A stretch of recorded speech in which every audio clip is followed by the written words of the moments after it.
Hey guys.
Why?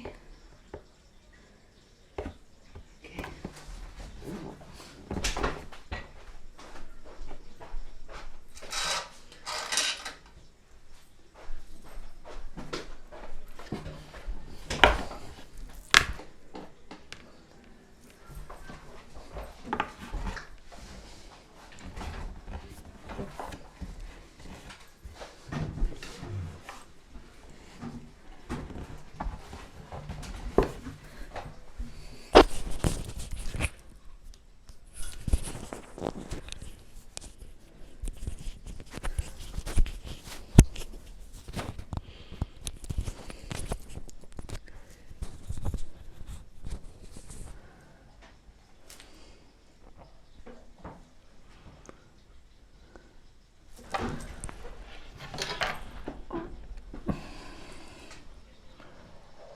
Oh.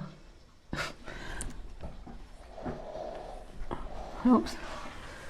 Huh.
Hey Ramon. Hey Martin. Hi Anne. Oh, Marianne. Hi Marianne. Hi Danny.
Hi Carla. Hey Jeremy. Hi Matisse. Hi Richard. Hi Andrea.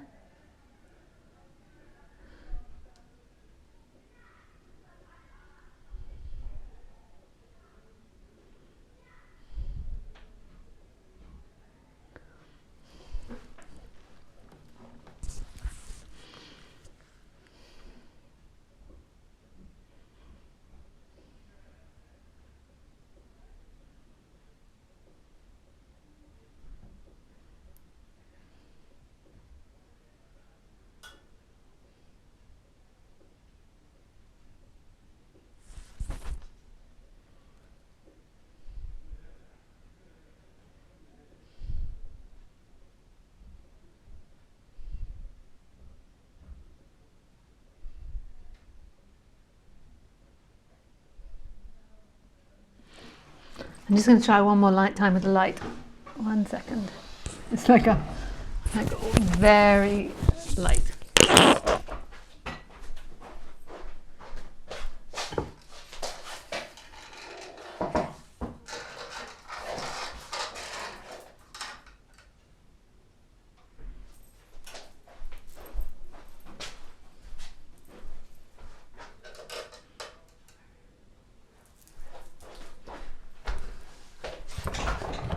That's a bit better.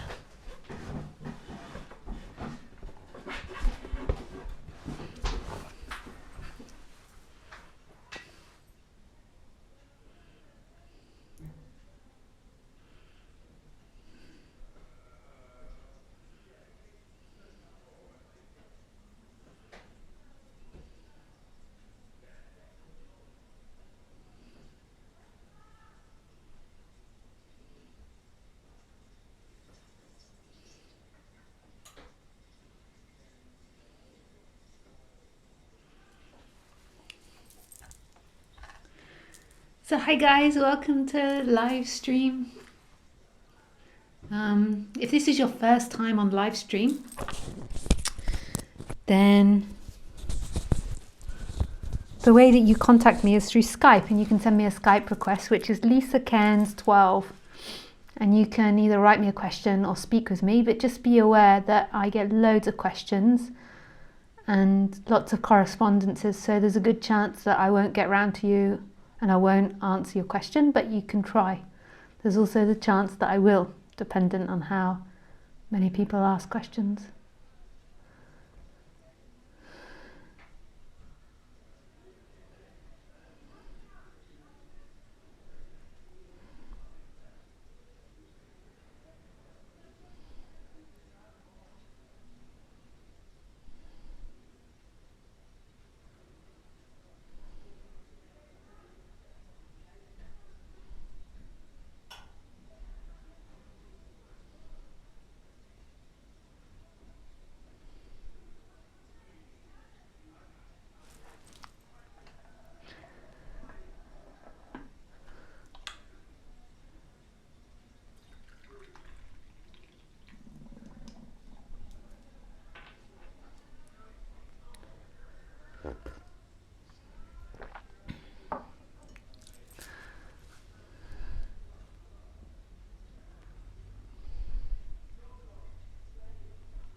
So the only thing that's important is what's happening,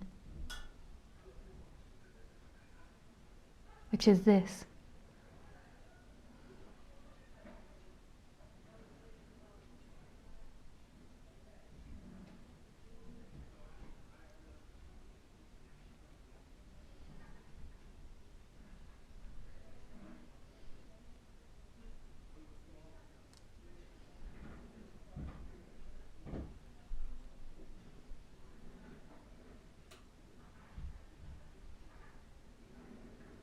The feeling of your bum on the seat, the sounds from outside. I don't know if you guys can hear the sounds from outside.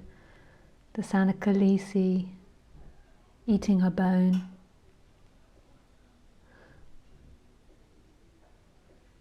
The light, the sound of my voice.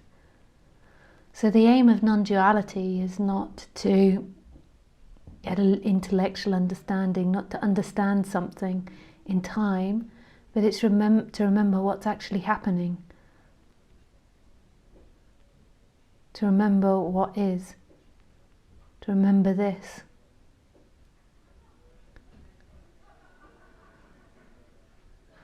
The message, the words of non-duality are designed to unpick what's not true, but they're not designed to give you a new concept of life. I remember I used to believe in non-duality. I thought it was true. I thought that one day I'd understand non-duality and arrive at non-duality. But actually, it's remembering what is. It's remembering something that's beyond concept, beyond what you could possibly learn. And it's a collapsing back into what's actually happening. And what's actually happening you could call love. That this is love.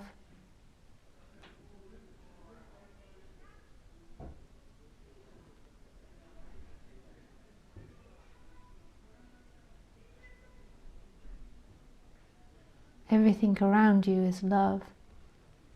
All the sounds, the smells, the sight. It's a reflection of who you are.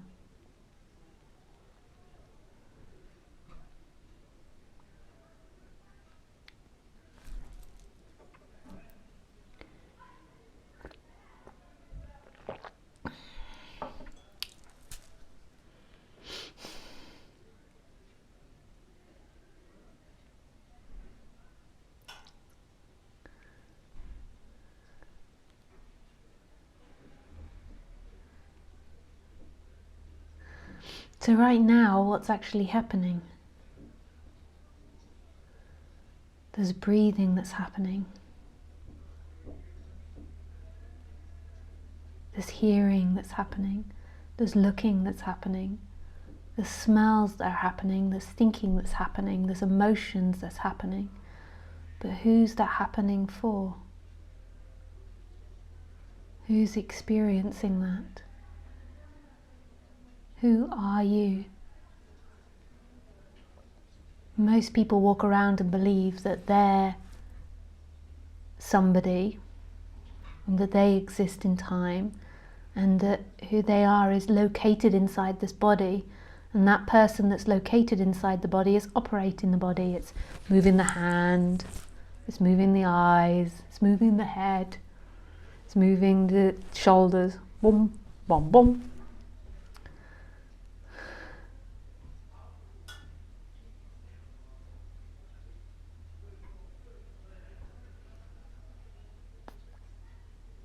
But is that true? That's what you've been told. That's what your thoughts speak about. Is it true that there is somebody in there having an experience? Because that's quite profound. If there isn't somebody in there having an experience, then that means a lot of what you think about, worry about, get upset about, isn't true.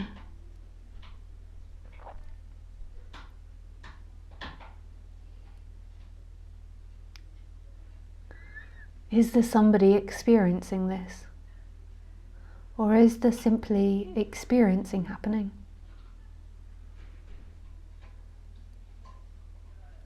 And where is that experiencing located? Who does that experiencing belong to? Does it belong to somebody that was born on a certain birthday, the 12th of June?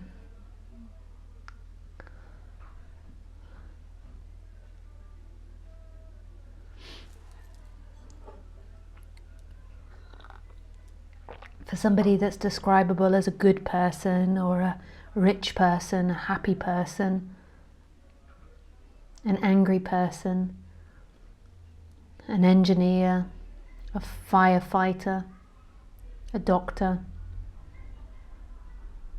a policewoman.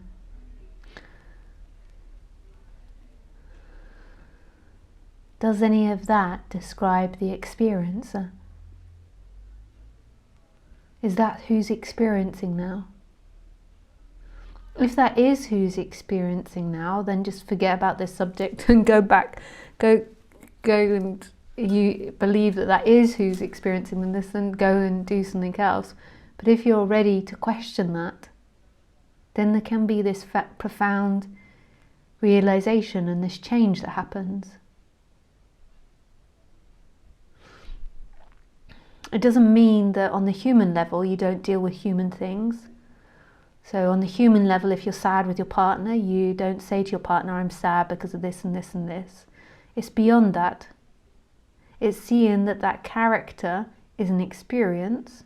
I'm not talking about how the character should or shouldn't be, but that character is an experience and not the experiencer. That character isn't inside the head experiencing life.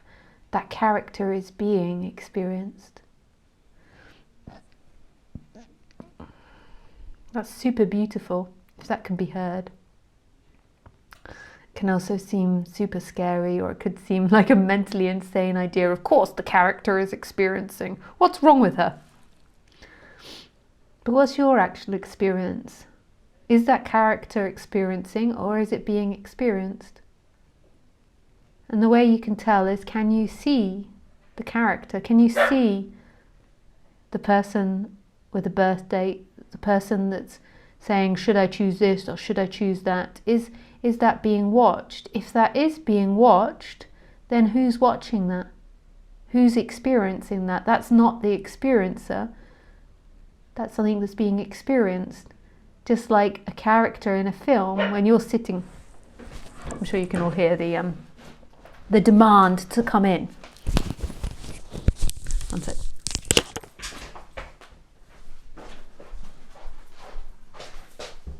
Hello. Come on, you can bring it in. You're cold out there. There you go. You can bring it in.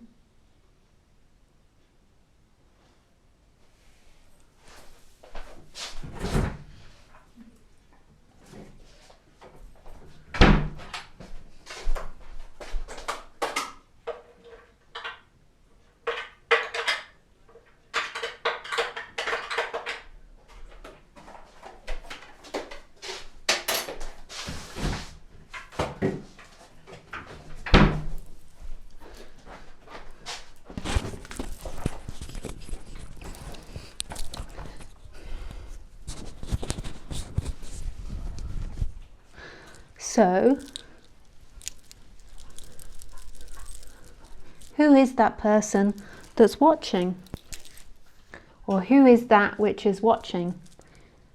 Who's watching the one that is moving attention, that believes it's choosing, that wants to be right, or feels a victim, or feels out of place, or feels like there's something wrong? Who is that?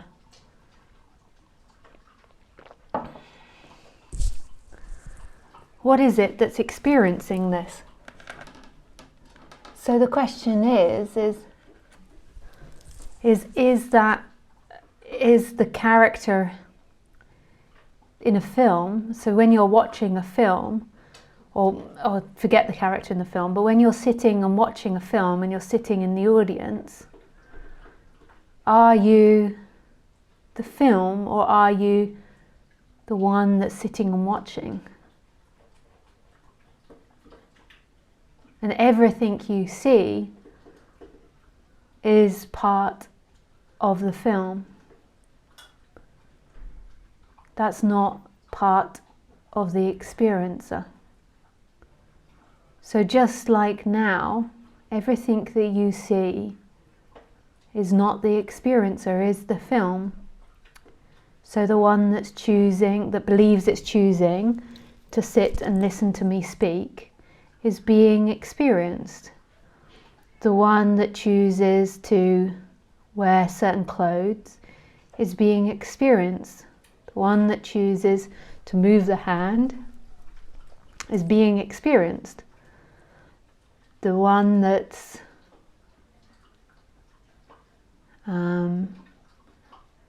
thinking about the past is being experienced. What most people do is they take that to be who you are, and they're totally identified with that character. They believe that that's the experiencer, but when you begin to really look at experience, you see that actually that's being experienced. There's something beyond that that's watching that. And the experiencer cannot be named. And this is really the hard part to intellectually understand. But this isn't intellectual, so don't worry about it. It's a resonance with it, with what's being talked about. So the experiencer is everywhere and everything and nothing. So the experiencer is all experiences, but not one particular experience. So it's nothing and everything. So it's not limited to this person you believe yourself to be, but it's all things. So consciousness, the looker, the experiencer, is everywhere and nowhere.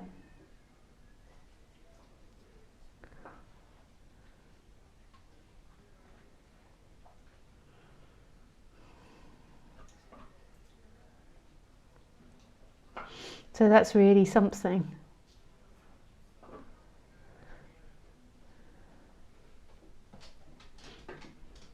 Yep, so I knew she would want to come close and eat it next to us. Here she goes. Do they like that, dogs? Look at that little booty. My friend said to me, what sort of dog is this? It's like a skunk dog. It's like a skunk with its tail all up like this. She heard we were talking about the booty, so it's been turned away. She's a skunk dog.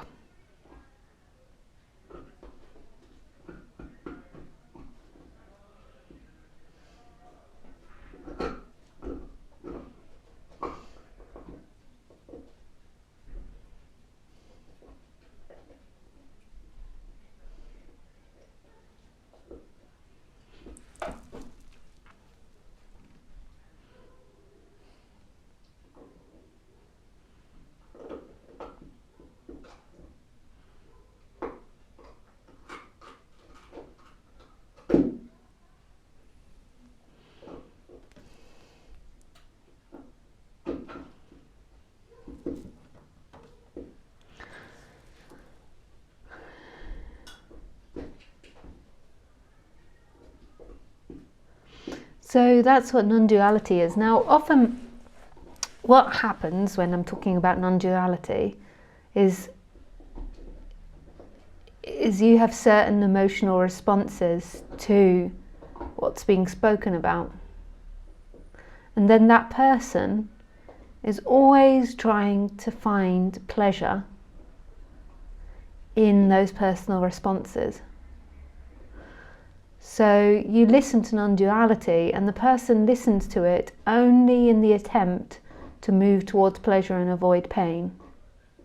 So there's two things that happen. It's being heard on a level beyond the person, but it goes through the filter of the person, and the person is using it to try to get to an emotional pleasure and a sensation pleasure. And non-duality isn't offering you that. There's not anything in it for you on the pleasure level. And that's all the person is interested in is pleasure. Pleasure, pleasure, pleasure, pleasure. Non-duality isn't suggesting that you shouldn't have pleasure, But non-duality is suggesting that what you're actually looking for, what's truly being sought, is who you are, which is an in-pleasure. And this is the big mistake of the human. Is the human believes that what it's looking for is pleasure, but actually what it's looking for is rest. And rest is remembering who you are, that you're not the character that's seeking in time. So don't worry if you don't understand this. Maybe you're thinking, what is this lady talking about? And maybe it's different from other non-duality speakers that you've heard. But just keep listening, and you can ask questions, and it will begin to reveal itself. So there's some sort of intellectual digestion happening, that you're understanding conceptually what's being said. But that's not really it. What's really it is sinking back into who you truly are, this empty looker that's right here, right now, that's only ever here, and this alive presence. So it's a remembering of who you truly are. And the person on the personal level is trying to find that in what it knows, in the intellect and in pleasure. So those are the things that are happening. So you can just listen, and it will begin to reveal itself, this mystery.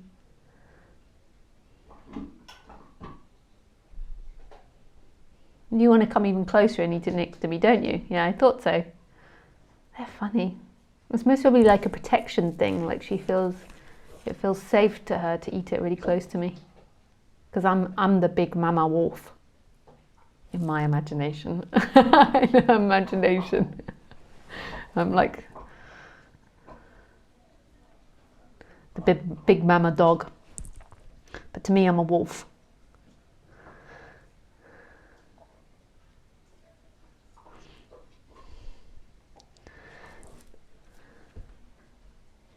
So if anyone wants to call in, then just write and say call me, or that you want to speak.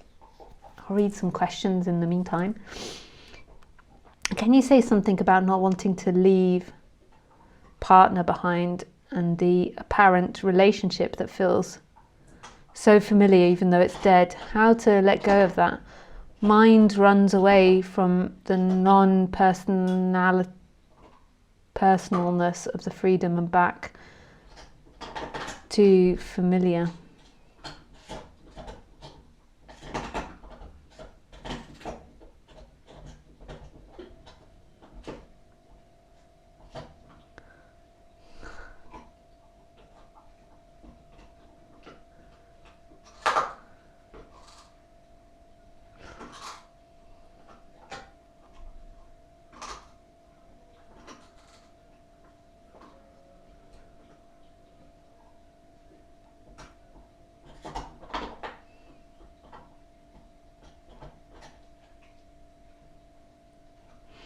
Yeah, this is the nature of the mind, which is really tricky, because the nature of a mind is to go from one thing to another thing, from one thing to another thing. So when it comes to something like decision making, it can really get in a muddle about decision making, because it thinks my happiness is in leaving my partner, my freedom is in leaving my partner, and then my freedom is in staying with my partner. So it keeps going from one to the other and oscillating between them both. And it makes up reasons as to why it's good to stay with the partner, and then it makes up reasons why it's good to leave the partner. And it keeps trying to find the right answer. Which one is right?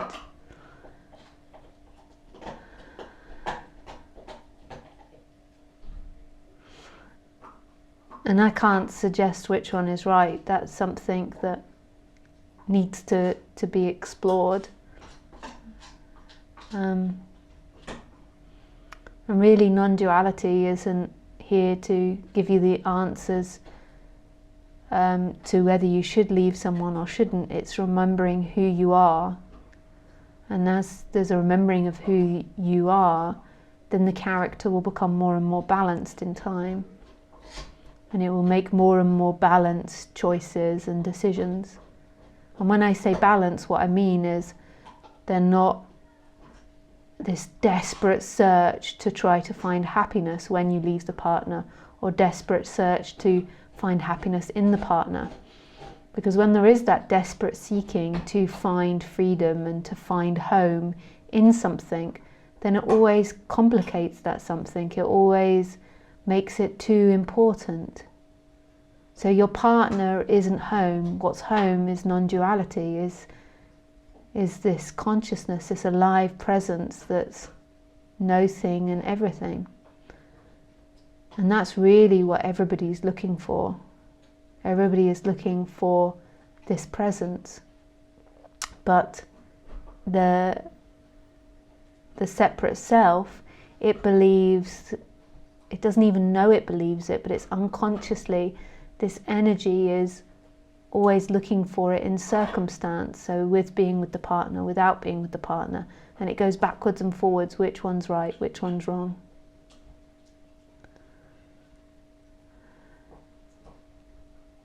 So my belief is that as you become more still, the illusory you becomes more still, and that presence becomes more obvious, and that consciousness becomes more obvious, then the choices and what is wanted, the natural flow of that character will become more obvious.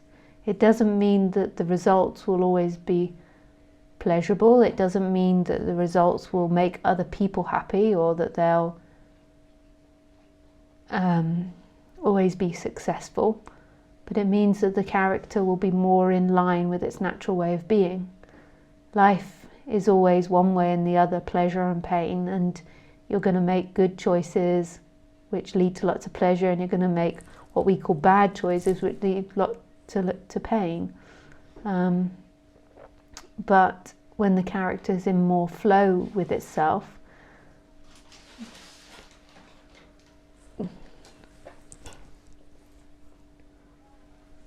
then it becomes more apparent what's wanted. Oh, Khaleesi, what have you found? A cake's fallen on the floor. She's not normally a stealer of food. It had fallen on the floor. What cake is this?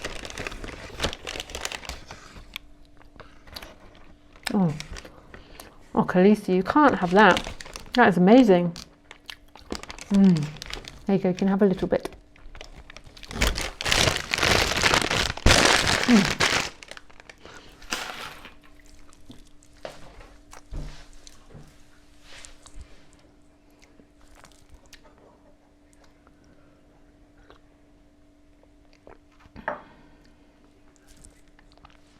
And you'll feel more in line with yourself, and the character will feel more in line. When there's strong identification, the character feels very unbalanced, going from one idea to the other, and it just feels unbalanced. So as there's more stillness, and it's seen that you are that stillness, that alive presence, then the character feels less out of line. Like worrying about whether it's a right choice or a wrong choice, or it will just feel more right. But I can't promise you that it will lead to only pleasure. My experience is life is normally half and half pleasurable, half painful. So sometimes the choices are good, sometimes the choices aren't so good. It's not about becoming a perfect person. Life is as it is.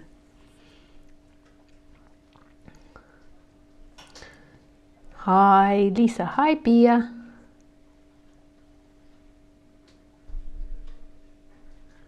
Bia Sabu.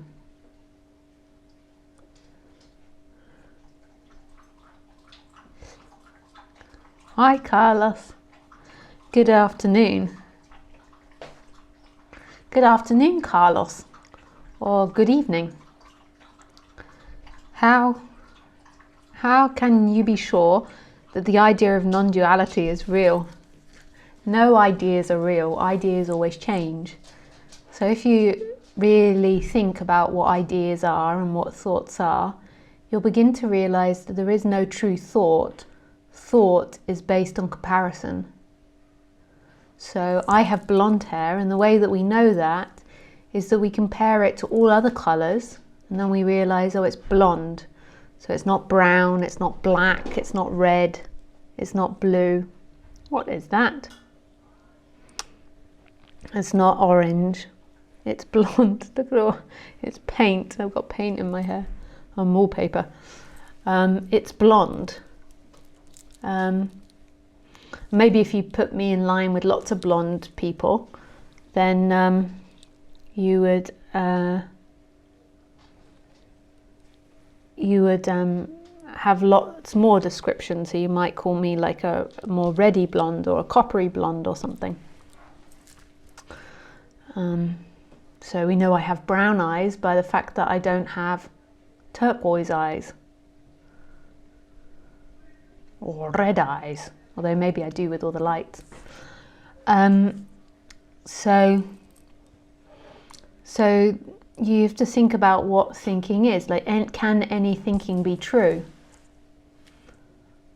Or is thought always a comparison? So when we say wall, we know what we mean by wall because it's not floor, it's not table, it's not human. Wall is wall. We know lampshade by the fact that it's not light, it's not clock, it's not radiator. And the same, our minds are amazing, really. So we decipher these codes and these sentences not by what they actually mean, but what they actually are not, even in our sentences. So we decipher it in comparison to other things. So see if you can ever think of something which stands alone and isn't in comparison to other things. So can you know chair independently of knowing all other words?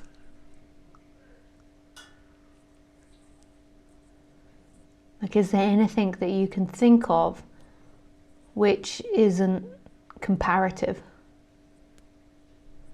I know that's hard to think about, like you think the words are independent, but you'll actually notice that the way that we know things is in comparison always.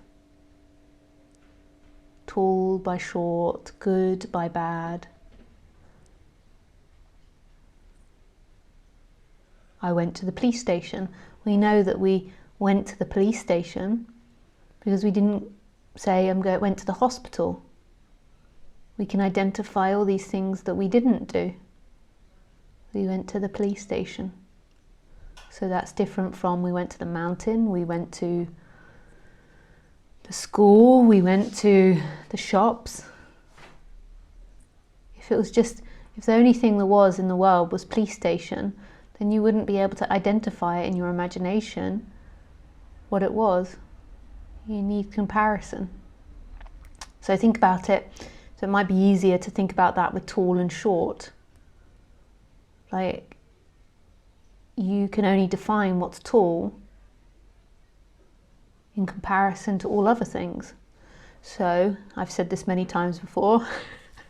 It's a very profound sentence. I'm sure it's incredibly un-PC. But when I go to Holland, I'm short. The women in Holland are incredibly tall.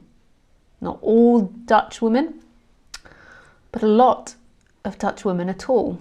And the men are incredibly tall as well. Of course, they don't know that because they're in Holland and everybody's tall, so they don't know they're a particularly tall race. So, in Holland, I am short. When I went to India, I am actually quite tall in comparison to the women. I would like to say, so in India, I am a tall woman. So which one is true? Am I tall or am I short? Which one's the truth?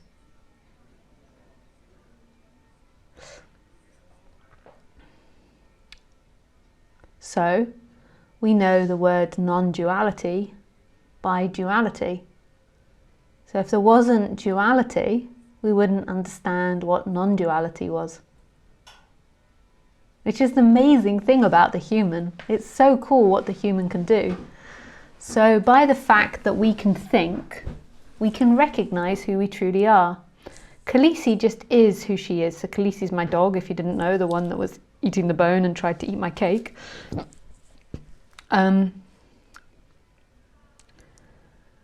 So she can't know who she is, but she is who she is. She's the alive present. She's never identified with being a dog. She has no idea she's a dog.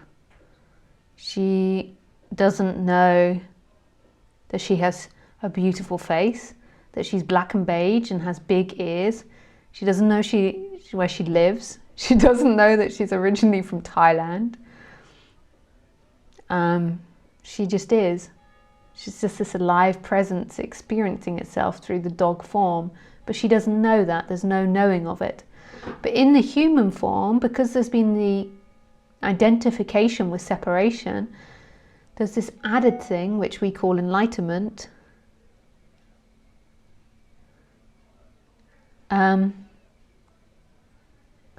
This added thing which we call enlightenment, which is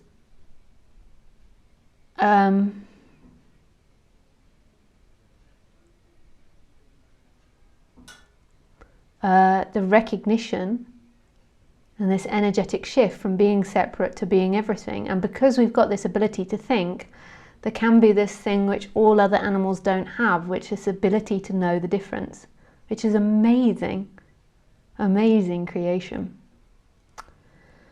So is non-duality real? The word non-duality and the concepts of non-duality aren't real, but this isn't a separate reality.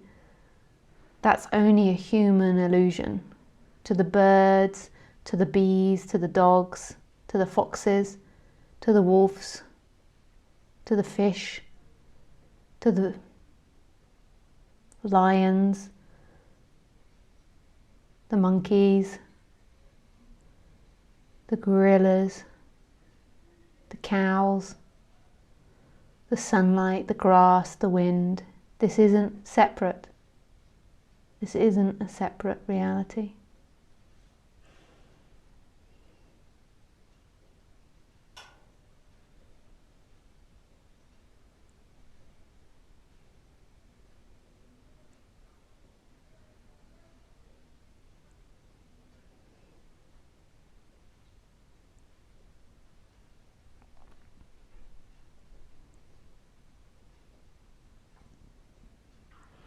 Because this being the only thing that exists and that there is no separation, because at the end of the day it can be just a nice idea, and the experience that you have had only deceptions are only deceptions of the mind. There is no way to show that it's real. Maybe there is no being, no consciousness, and maybe we are just body-mind organisms and nothing else. Is it possible? Greetings. I think this question comes from not really understanding what I'm talking about, but believing that you understand what I'm talking about. So I think there is quite a lot of evidence to point that this isn't a separate reality. So just look at science. Just look at what we know about life, that there is no boundary to anything. So we see a tree, and we believe with our ability to see and our senses that the tree ends at a certain point. But if you got out a microscope and began to look at the border of the tree, you would never find the border of a tree. You'd never be able to find the border of anything. What would happen when you began to look at, say, the leaf or the bark, is you'd find smaller and smaller particles, and it would keep getting smaller, and you'd never actually find the beginning and end of anything. You'd find that this is one energy expressing itself as many different colors and formations. But there's not actually separation happening. So I think if you want proof, although, I mean, science is relative because it depends on what you compare it against, but science seems like a really good thing to investigate, because science is actually reflecting back this message and saying there is no separation.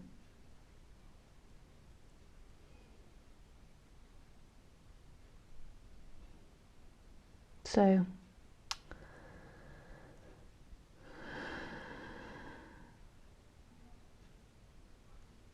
you say maybe there is no being and no consciousness.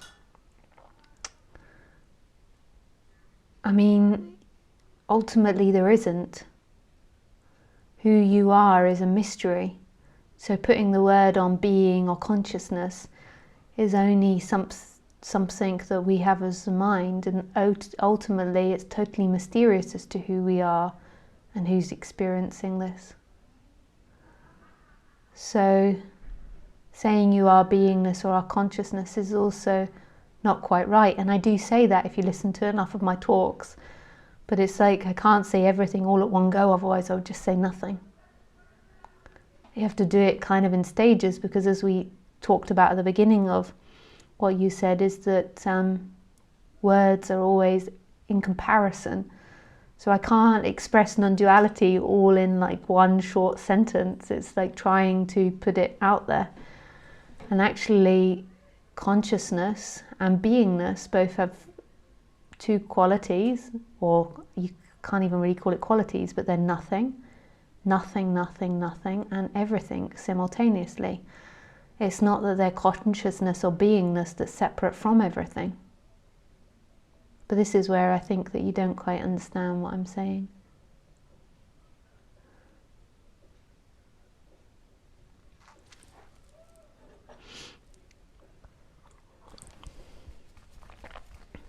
Thank you.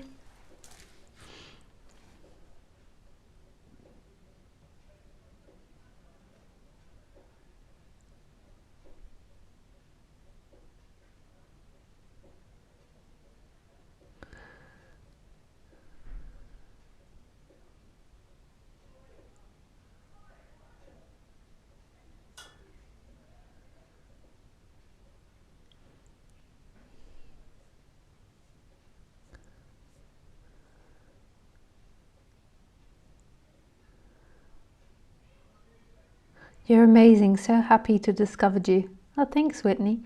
I recently popped into constant abiding awareness. The character is so lovely in her imperfections. I want to extend my deepest gratitude and love to you. Life is full of charm and grace and surprise around every corner. Oh, nice. Oh, that's really nice to hear. Oh, thanks for sharing that, Whitney. Hi, Lisa. Hi, Chris. So nice to see you again. Miss your energy. Thanks for what you share with us. Lovely as always. Thanks, Chris. Hi, Phyllis.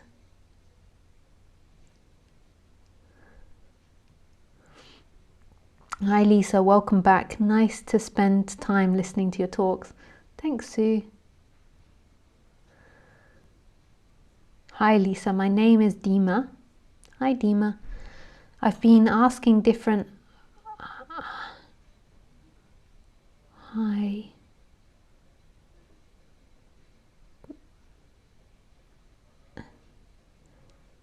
Something for many months to help me. They can dissolve energies as constructions in a body. I can't transcend them myself, but I have a feeling that all the universe interfered me to facilitate my suffering. Hypno sessions are always putting away for later and constantly waiting, and I'm desperate about that. What would you advise about this situation? I'm not really exactly sure what the situation is. I'm not sure what hypnosis.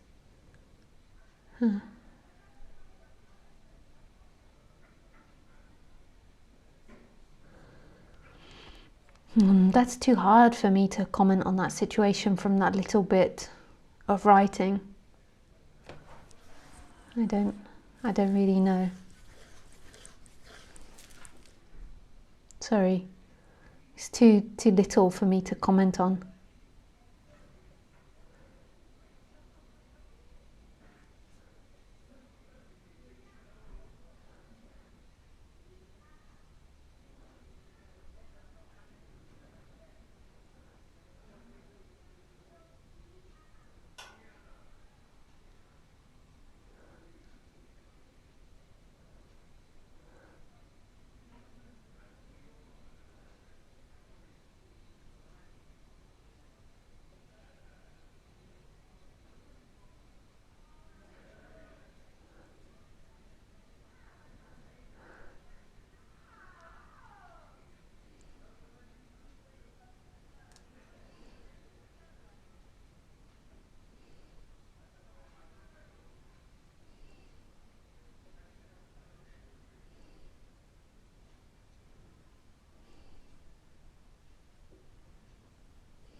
Energetic, I know, but even if you tell me that hypotherapies and healers, that's still, I can't really comment on that. Like, it's still not enough information for me to comment on your situation. It would be maybe a bit irresponsible to comment. I'd need to know a lot more about your situation.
It's not to do with your vocabulary, Dima.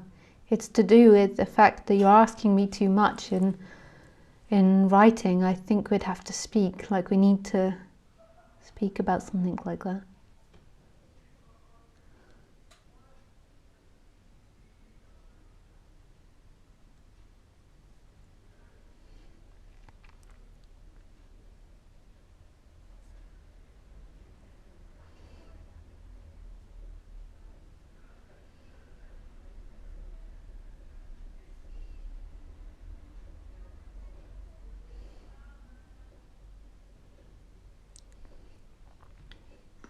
Hi, Dima. Hi, Lisa. Hey. Do you remember me? No? No, I can't see you. I make you angry You made me angry? Yeah. A couple months ago, I made you angry. In this, in chatting, in this, in Skype. Yeah, I don't remember. I regularly get angry with people, so I don't remember. I don't regularly get angry with people. We were speaking? Yeah, I'll try to explain you about my situation more. Okay, but can I ask you a question first? Just so we can be clear, what is it that you would like from this conversation? What is it you want from this conversation? I want you to give me an advice about my situation. My situation can consist in constant waiting of help. I am constantly in waiting of help of healers. It's like waiting of enlightenment. Yeah. So you would like me to help you in this uncomfortable feeling that you have of waiting for healers? Yeah.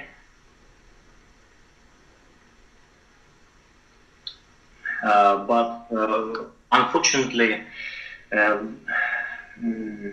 these hypno sessions, do you understand what does it mean? Yeah. These hypno sessions is always putting later. I don't know how to say it.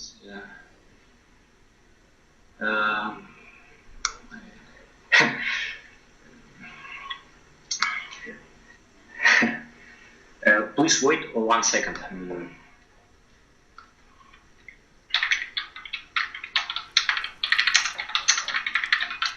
Online translator. I use online translator. These hypno sessions is always putting away for later. Yeah. They put away for later for many months constantly. Yeah. And that made me desperate. So what do you desperately want to not feel anymore? What's the feeling that you really just don't want to feel anymore, that you're tired of? I don't want to feel unpleasant emotions that are in my chest. Yeah. That's very deep emotions, very painful, and I can't meditate on these emotions. I can't concentrate my attention on this emotion. Why do you think that you have these uncomfortable emotions in your chest? Why I think what? Why do you think that you have these uncomfortable feelings in your chest? I feel it.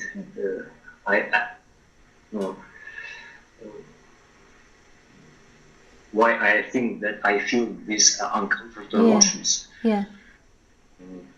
Because I feel it. But do you think that it's what do you think is the cause of it? The cause of it. I'm sorry.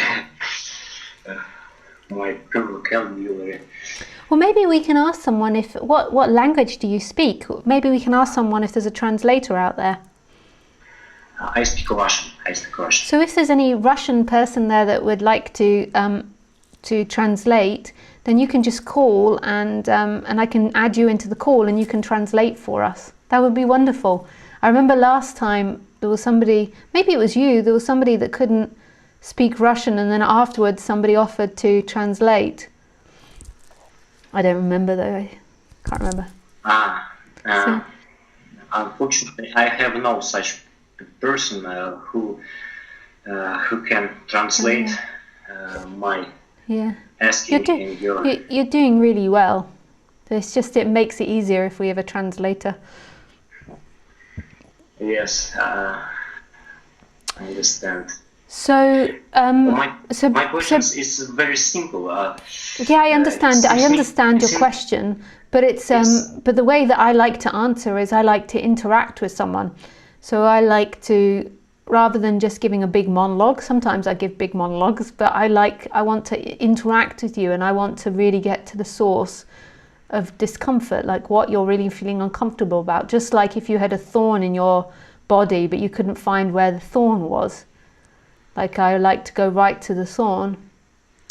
So the reason that I think I'm just going to have to speak, because it's hard for us to interact, but the reason that you're feeling uncomfortable in your chest is because you're out of line on the human level. And then it creates this uncomfortable feeling in your chest, and then the seeking energy is seeking to find relief from that in the human level. But your human level is out of line. That's why you're feeling the discomfort. And when I say it's out of line, it believes things that aren't true. And those things that aren't true have become embodied. So you have belief systems that aren't true, that you're the doer, that you're guilty, or somebody else is guilty, or that there's a problem. So you need to understand why you feel uncomfortable and what that discomfort is. And then once you've understand it, you just begin to accept that feeling rather than seeking to try and solve it in time. And through that acceptance of the feeling, it will begin to transform. But while you're not clear about why you're feeling that, and it's all unconscious, then your energy will just keep seeking to try to avoid that feeling and find relief in time. So what type of feeling is it in your chest now? So what do you feel in your chest area? The type of my feeling is anger. And you feel that in the heart area? No, it's my feeling is not anger. My feeling is desperate. Desperate. Yeah, it's desperate.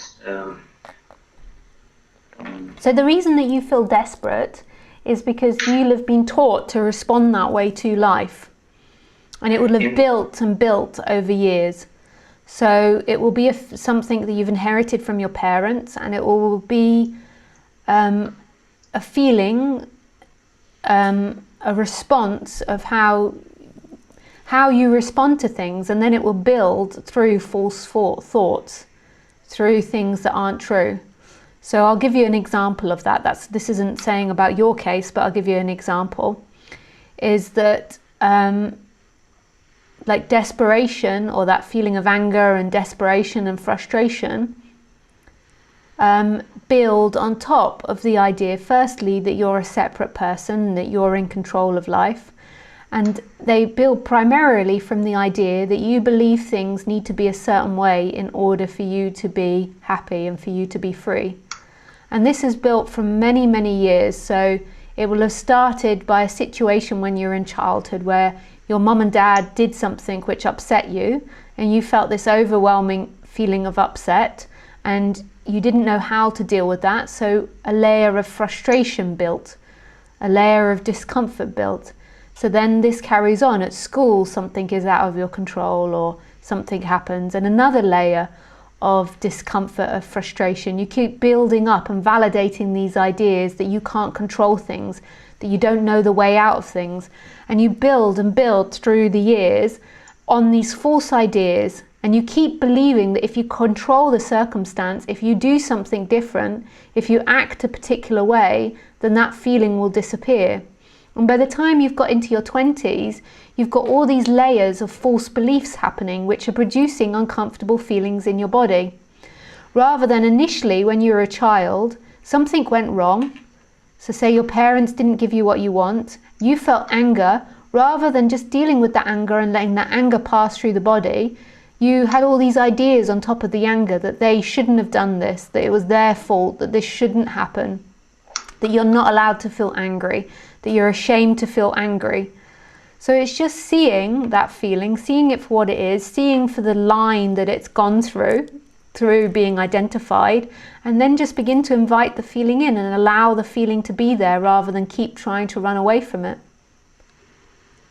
So you just allow. And if you keep getting really stuck on the feeling, then you can do some techniques, emotional release techniques, to help you move that feeling through. Like if it's really too much, and if you're having a post-traumatic stress or something from it, or it's too overwhelming, then you can try a technique to try and release it from your body. And there's many different techniques out there, like hypnotherapy is about that. But the reason that you feel uncomfortable is through false ideas and through false belief systems that have built through time. So basically you just have to understand it, understand what initially you wanted, understand the feelings, and see that they're not true. And what is true is this live presence, this freedom that's right here. But I would, if you could speak better English, I would really go into the feeling with you, and I'd really look at that feeling of desperateness and where it comes from. It's not something that you're feeling here, it's a habit that's come from the past. Even though you're feeling it now, it's something that's built up from the past and through time that's got you to this place of feeling desperate. It seems to me that I understand everything you said. Yeah. Okay. Very good. A small resume. To be honest with yourself about the source of that feelings in my past. What the situations are the source of those feelings. I need to know what situations source of my feelings. Yes.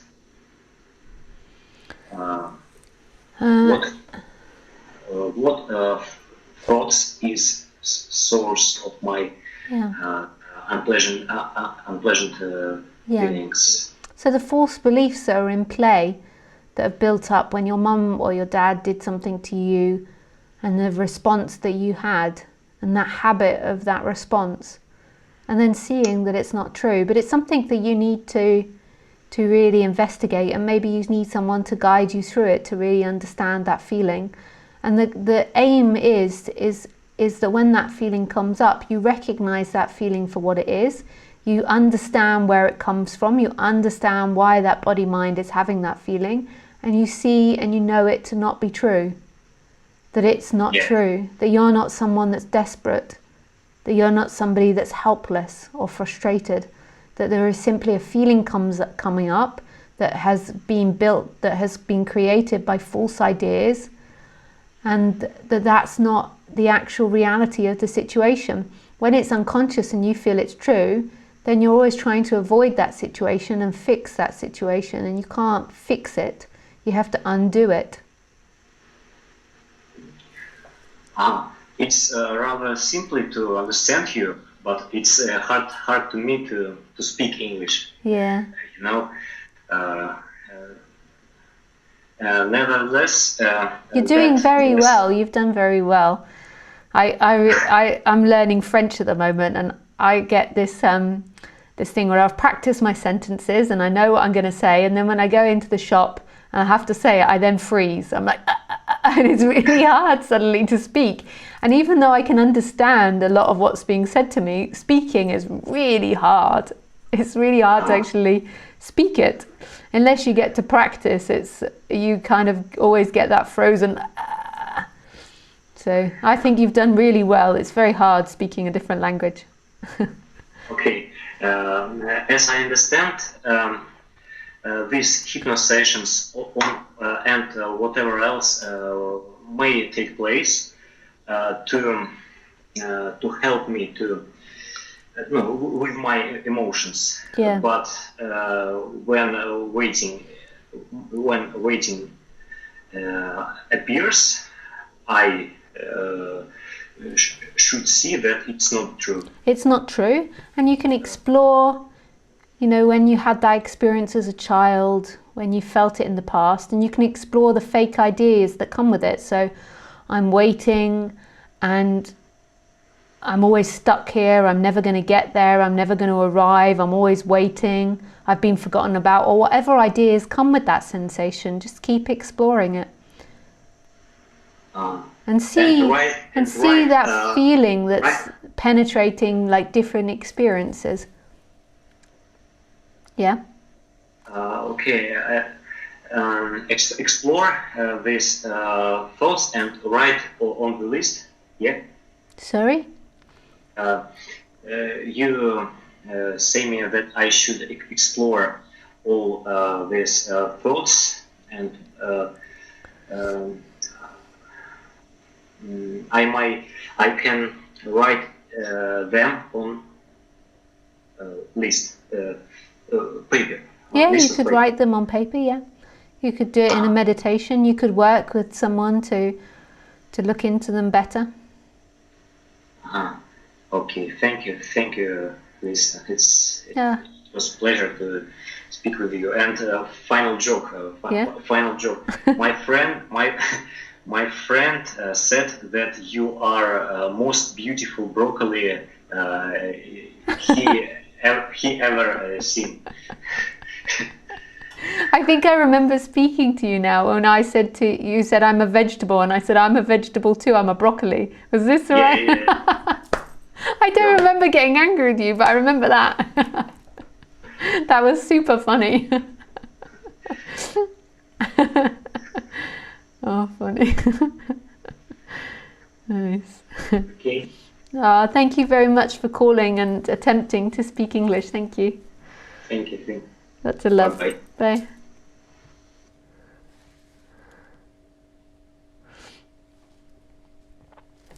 I just have to go to the toilet.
I am a broccoli. That was super funny if you guys saw that. We were having a struggle speaking to each other because of the language barrier. And he was trying to express that he was a vegetarian, and he said, I'm a vegetable. And the day before, I'd just been speaking with my friends about what vegetables would be. And so I thought that it was related to that. I got confused. I said, I'm a broccoli. It made me laugh. Hi, Billy. Hi, Eddie. Did you get a mild sunburn in Spain? No, I think that it's just the lights. Lighting is super important when you're recording, and I think it's the lights. I think also it's cold outside, and I've been working in a cold house all day, so when I got back I put the heating up really high and I think I'm hot. I can see my red cheeks.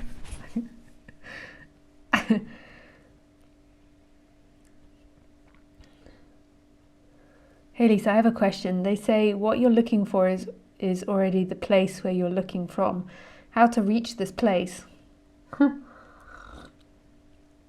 it's kind of ironic that you would say that because obviously the person that's wanting to reach it is being experienced. So who is it that's experiencing that person? Who's experiencing that one that's saying, how do I reach that place? And that's where you find the stillness, and that's where you find home and what you're looking for. Hi Diana. Hi Lisa, good to have you back live. Just realised that lately I have forgotten to speak my true self language, and it feels good to do so. Much love. Oh, much love, Diana. Hey Alango. Please call Alango. Yogic diet. Must listen. Sadhguru explains and that's it. Well, thanks for the pictures, Alango.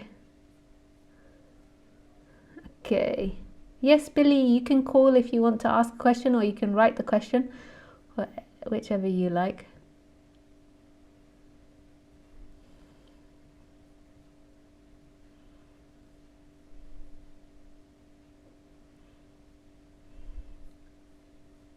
Billy's question is, have you ever met Shanyamurti? Shanyamurti, I don't know how you say that. I don't know. I've met lots of people.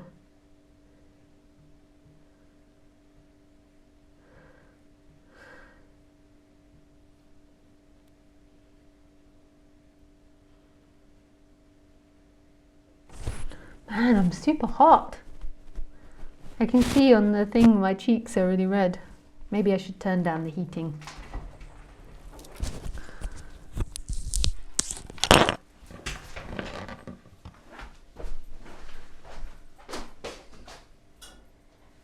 I love it being so hot though. It's got cold today.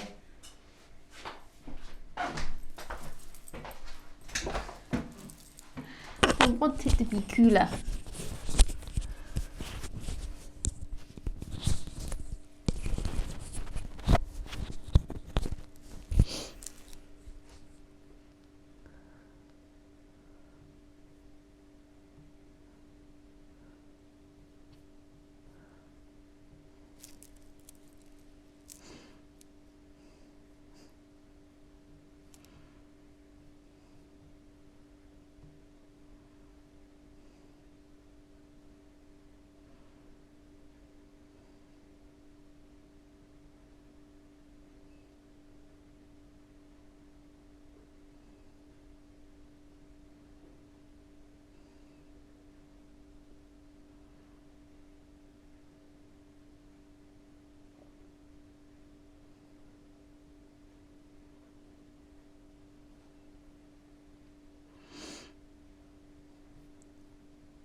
I feel this world flowing through me now, and everything being projected within me and without me.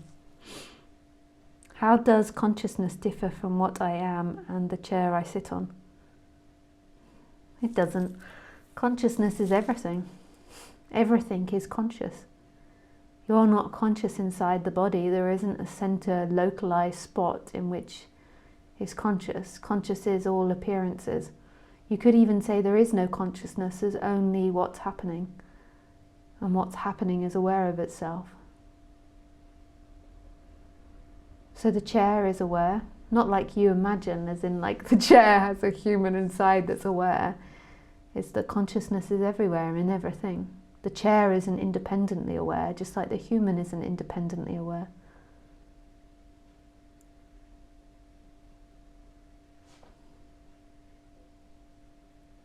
So you think, or humans think, that we're looking through these eyes and we're having an experience, and if you get into the subject, then you think that consciousness is behind here, but actually consciousness is everywhere, in all things.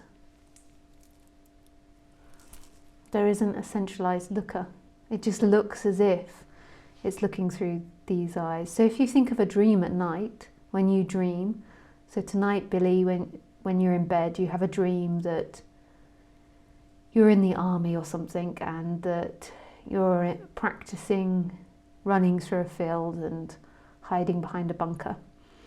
And it feels like you're looking through Billy's eyes, the dream Billy's eyes, at the dream. But actually, what's actually happening is it's all happening in your mind, and all of it is your mind. And you're aware from your mind perspective of all of it simultaneously. You're not really looking through dream Billy's eyes. You're conscious of all of it simultaneously. It's all happening within your mind, within your dream. But it feels like in the dream that Billy is having an experience, the dream Billy is having an experience, and that he's looking at a separate dream, that he's running through a separate field. But actually all of it's made of mind, and you're conscious of all of it simultaneously, but just your dream makes it look like you're dreaming through dream Billy's eyes. I said that so quickly, you might have to rewind this and listen to that again. That was a great way to explain this. I'm seeing this too logically, clearly. Haha. I don't know.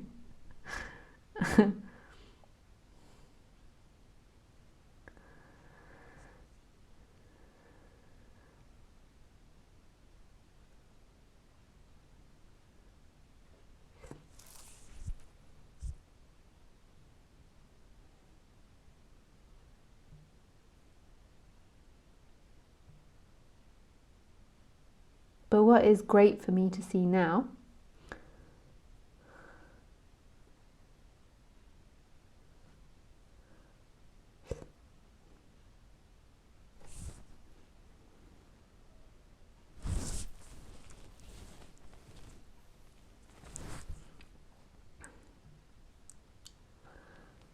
is the suffering which everyone is experiencing isn't even happening. It's because they have created a self which isn't there. Yeah, that believes they exist separately and believes that what they're looking for is found in time. That's where the suffering comes from. That one day you're going to arrive, and you're never going to arrive. Freedom is here. In time, what you get more of is pleasure or pain. But the freedom is here. And there's nobody actually that suffers. Who is it that suffers? There is only what's happening. It's like giving everything back to the divine, like giving everything back to that higher power.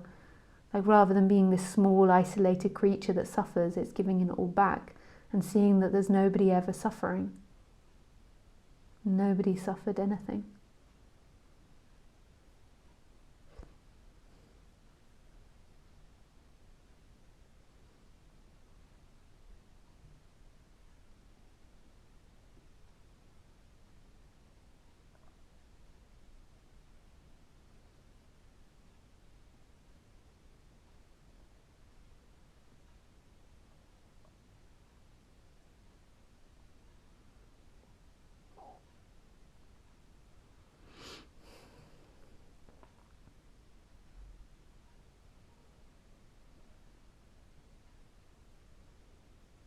It's because just things appearing and disappearing for no one.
But it needs to create a full self to know itself.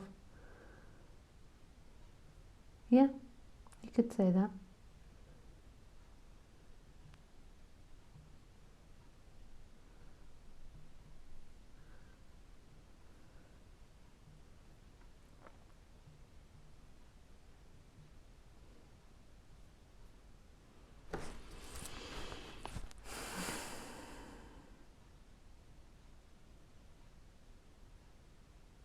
Thanks, Billy.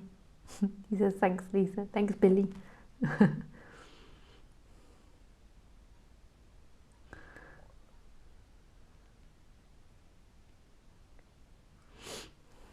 He says, could go on forever, but there isn't any time. And then he laughs. Hi, Steve.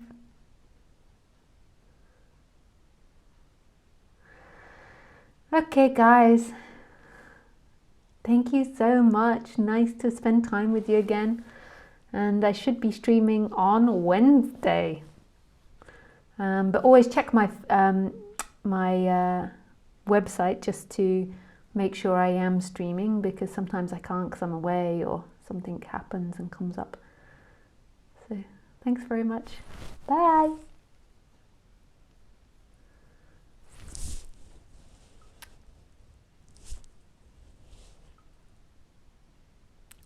I forgot how to end. Oh yeah, and bye.